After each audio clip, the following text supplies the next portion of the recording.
Poolisiin Amaaraa Matakkalitti bobbaafamuun fala dheeressaa jedhamee jira. Humni addaa poolisii naannoo Amaaraa godina Matakkal aanaa Bulantitti bobbaafamuun waajjira koominikeeshinii aanichaa beeksisee jira. Humni addaa poolisii Amaaraa gara godinichaatti kan bobbaafame waliigaltee pirezidaantii naannoo Amaaraa Ganyaw Tashaggar fi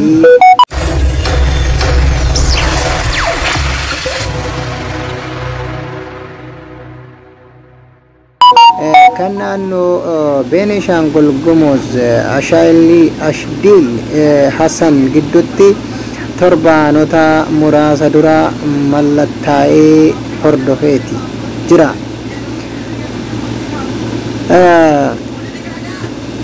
Gabaasni waajjira dhimmoota koominikeeshinii aanaa Bulan humna addaa Amaaraa garasitti bobbaafamuun ibsu kun ni yaadatama. Poolisiin humna addaa Amaaraa fira gaafa rakkoo kan daangaa hin qabne humna nageenya warraaf dhaabbatu jechuun ibseeti jira.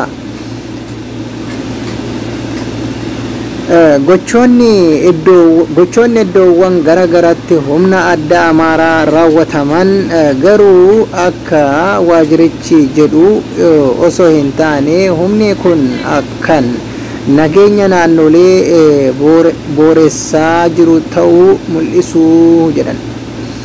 Kanaaf ammoo gochoonni humnoota naannoo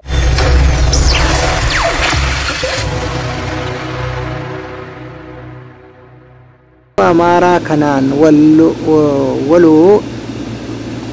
Walloo Karrayyuu Wallaggaa Matakkal Qimanitti fi Tigraayitti irra deddeebiin raawwataman ragaadha jedhu keessa beektonni.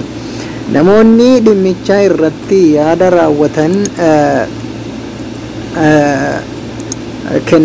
kennan gama biroon poolisiin naannoo tokko naannoo kan biraa keessa seenan nageenya kabachiisaa jechuun faallaa sirna federaalizimii biyyattiitii jedhan.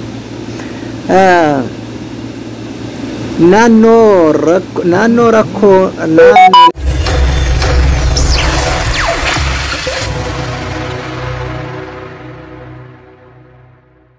rakkoon nageenyaa humna